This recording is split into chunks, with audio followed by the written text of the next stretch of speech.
I've just received the PODOFO 5.5-inch wireless CarPlay for motorcycle Navigator, and this is the package which we received today.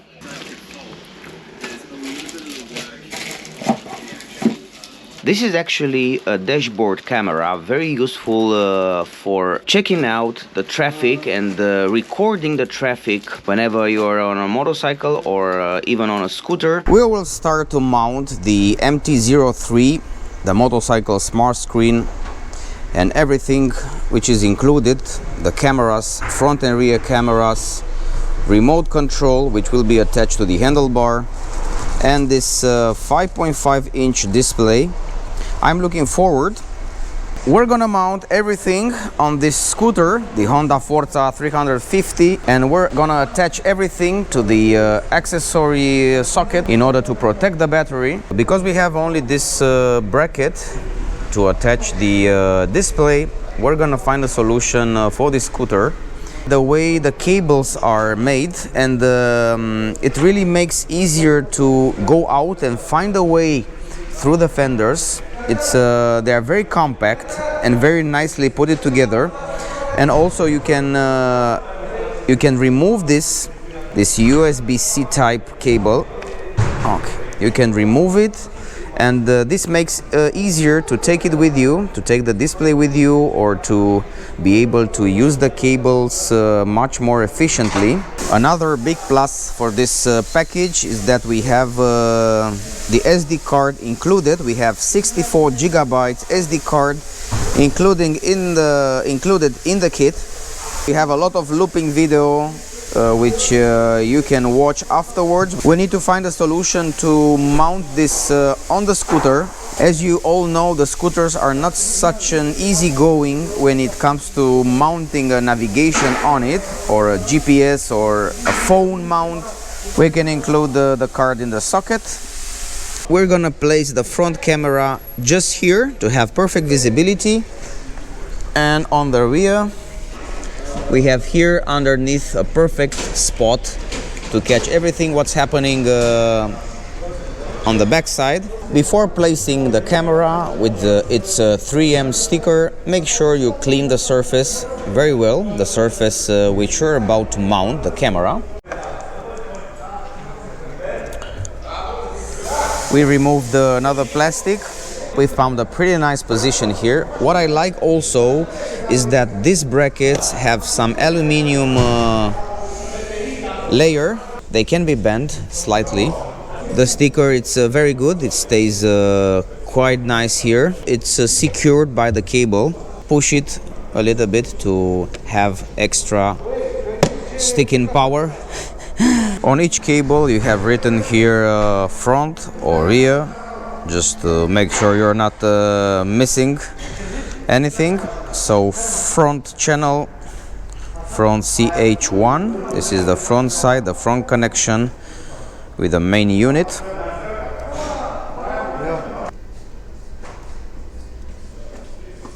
We were able to pass this cable underneath the windshield. We found a very nice solution, and I like the fact that the cables are all waterproof, of course, and they keep very tight to each other. And guess what? We were able to open the display by connecting it to an external battery. And as you can see, we have the card already included. We need to format the card in order to be loaded. We can click confirm. The card is formatting, and now the TFT card is loading, and you have the message TFT card successfully loaded. And this is the menu. We haven't already connected anything to it, no cameras, nothing. We just navigate a little bit through the menu. We have the CarPlay and Android Auto. It's actually very light. You can see it has also auto light adjusting. The Bluetooth connectivity, it's a very positive thing that we can connect it also with an external battery with this USB-C cable, and we're gonna connect everything to the not to the battery directly, but to accessory socket. Of course, we found a solution to mount it on top to have perfect visibility with the two brackets. This is our solution. Of course, it's up to your decision where you're gonna mount it. You can mount it here, you can mount it on the handlebar, but check out this solution. I think it's one of the best, and it gives a lot of space also between the display and the windshield, with quite a strong adhesive we've used here, and it keeps perfectly in place this dashboard screen. I look forward to connect everything and see how it looks at the end. Again, having everything, every single cable sticked to one makes the job very easy, and on each single wire you have written, oh, the red one is the power, the white one is the controller, and then we have the yellow ones for the front and the rear cameras. Quite easy, very nicely done, waterproof cables, quite a quality product. Now we've connected one of the cameras, the front cameras. We can hide all the cables inside. We've attached the rear camera with a sticker and a zip tie for extra protection, for extra safety, in order not to lose it. This is it in terms of camera positioning. Now we're gonna move to the power outlet, to the power supply, and attach it also to the bike. We have a very good position for the controller of this device, mounted on the handlebar grip, with a very easy access to refreshing, to the home button, and to telephone button. And the plastics are very quality made. To rotate the camera, you need to loosen up this bolt and rotate it. You need to loosen up this bolt quite a lot, and you will be able to rotate and adjust the camera angle. We're gonna connect to the CarPlay. We have the BTRX4C44 appeared on the Bluetooth from the iPhone, and we're gonna connect it with a device. We have a code 368493, allow. We need to wait a little bit, and now everything is connected. Let's take out the display protection, and this is it. Very, very good light. Let's take out the display protection, and this is it. Very, very good light.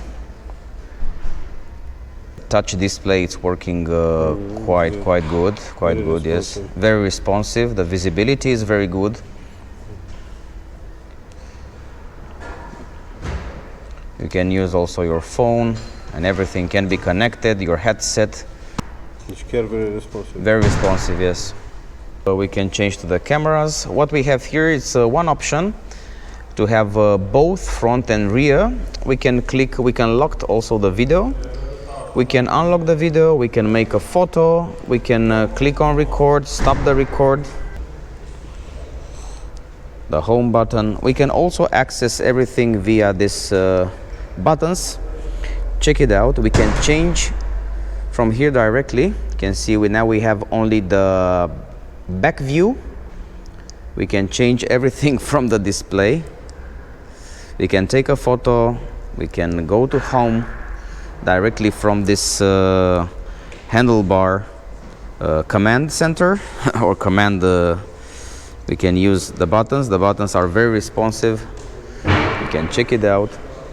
We can switch to both cameras, rear, front, by switching this this refresh button or the first button. You can actually change and toggle between the cameras, front and rear.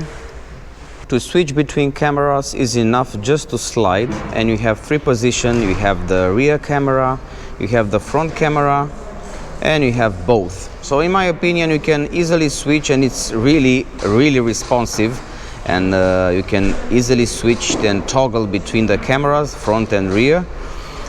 I think I suppose, and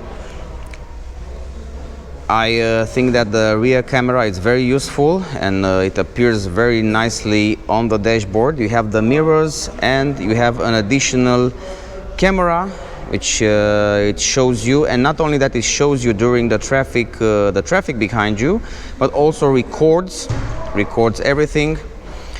To know that everything is recorded, we have this red dot. The recording, it's red. When it's stopped, it's white. Let's toggle between the settings. We have the camera settings, we have the camera format. We've chosen 1080N. For us, record resolution 1080p, split time. This split time will show us how many minutes, how long will be the looping videos. Let's leave to 3 minutes. Microphone, you can turn it on and off. Rear mirror image on. Then we go to system, we have language. We've chosen English, but we have other languages too. Date and time. We have the storage info. We can format anytime, factory reset, firmware version, and we have the brightness. Also auto mode, but yeah, this is maximum and minimum brightness, which you can choose. Assistive touch, clear connections. You can also refresh the connections. Touch mode. You have also here a rainwater mode, which will make the screen available, and the function of the screen will be available also on rain and water mode. You have this mode. Normal mode, it's of course when it's dry, and you can have a more sensitive mode, which is rainwater mode, which is really nice. Bluetooth, you can connect your phone via Bluetooth. From the CarPlay menu, you can access the commands, you can access the home button, you can access the camera, the brightness, and the Bluetooth connections. Let's choose maps, and here is the navigation. Let's go to a gas station. Go. Starting route. And I have to say, that the headset, or the headsets of this one, it's quite loud. Now let's resume for a bit some of the advantages of this dashboard camera. This camera has a very good sensitivity. It has a manual command panel, which is mounted on the handlebar, on the grip. The angle of the cameras is very good, very wide, and it covers quite a lot from the front and the rear. It has a waterproof functionality, a rain functionality, touchscreen sensitivity, and it can easily be connected. It has also an USB-C connection socket. The actual cameras are very small and very light, and can be attached basically anywhere on the bike. The cables are very strong, very thick, and they are very wisely put together. They are very wisely connected, and they are coming together. You can rotate the camera anytime, and because you can attach it everywhere, you can also rotate the camera angle. The general quality of the product is very good. The quality of the plastic, the quality of the display, and this small display 5.5 inches fits perfectly to this Honda Forza 350 scooter.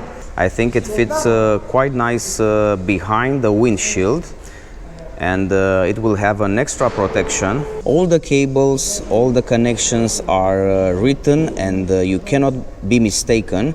You have the power, you have everything written here, the controller, so everything is written, and when you will connect it, everything will be much easier.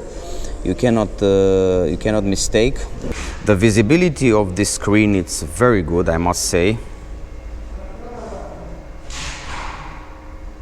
You have a possibility to view your footage via Wi-Fi video. I will suggest as an improvement, or as a feedback for improvement regarding this product, that would have been nice to have a USB charger to connect it to the USB power output, in order not to lose too much time configuring the path with the wires through the accessories plug. So my recommendation is to have an option also for the USB connection, for the USB charger for this product. It would have been much easier to connect it. And regarding the length of the cable, this is enough, so we can reach with the rear camera cable, we can reach the front connection. But somehow if we decide to hide all these cables, we need a little bit more length and maybe an additional cable to have the option to make a longer track, a longer path with this wire would have been nice. And the third thing, which I think it might need some improvement, is regarding the mounting brackets. We need to improvise in order to mount this here on the upper position on the scooter. We could have mounted also on the handlebar on the left side, but I think we found a better solution here and a better visibility, a more safer position. But we need to find a solution to stick it to the front plastic behind the windscreen. So my recommendation is to have also another bracket, another mounting option for the scooters, something which you can strongly stick here on this plate, or some plates which can be attached to the plastics. This was today's product. If you're riding the bike mostly in traffic, in city traffic, and you are somehow exposed, this could be very useful for recording your traffic in case you have an incident, or in case you would like to see more what's happening behind you.